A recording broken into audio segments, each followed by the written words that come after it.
आज के इस क्लास में जानेंगे अंशों के हस्तांतरण तथा स्थानांतरण में अंतर, difference between transfer of share and transmission of share. अंशों के हस्तांतरण का अर्थ क्या होता है?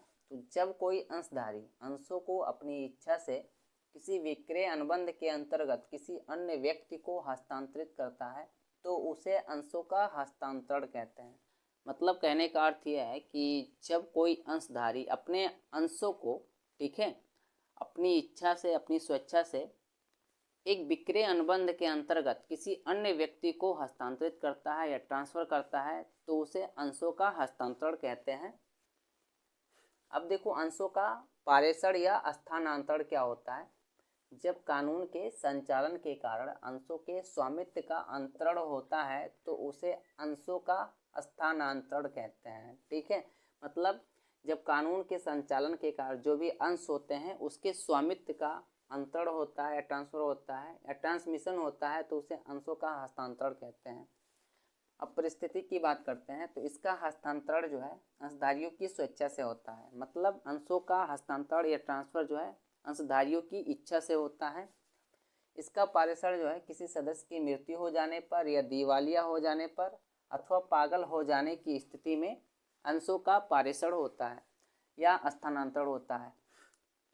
अनुबंध की बात करते हैं, इसका स्थानांतरण जो है अनुबंध के अंतर्गत किया जाता है। अंशों का हस्तांतरण जो है एक अनुबंध के अंतर्गत किया जाता है, अर्थात कॉन्ट्रैक्ट के बेस पे होता है, और इसका पारेषण किसी अनुबंध के अंतर्गत नहीं किया जाता है। औपचारिकताएं की बात करते हैं, इसमें औपचारिकताएं अधिक हैं और अंतरण प्रलेख के माध्यम से अंतरण होता है। ठीक है, अंशों के हस्तांतरण में औपचारिकताएं जो है बहुत अधिक होती हैं और अंतरण प्रलेख के माध्यम से इसका ट्रांसफ़र होता है।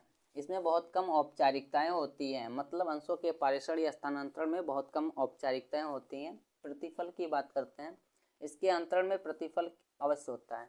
तो अंशों के हस्तांतरण में या ट्रांसफर में प्रतिफल अवश्य होता है और इसके पारेषण में कोई प्रतिफल नहीं होता है। अंशों का हस्तांतरण में कोई प्रतिफल नहीं होता है। व्यक्ति की बात करते हैं, इसका अंतरण जो है सामान्यतः किसी भी व्यक्ति को किया जा सकता है। अंशों का हस्तांतरण जो है सामान्यतः किसी भी व्यक्ति को कर सकते हैं और इसका स्थानांतरण केवल वैधानिक उत्तराधिकारी को ही कर सकते हैं या वैधानिक प्रतिनिधि को कर सकते हैं तथा राजकीय प्रापक अथवा निस्तारक द्वारा ही किया जा सकता है।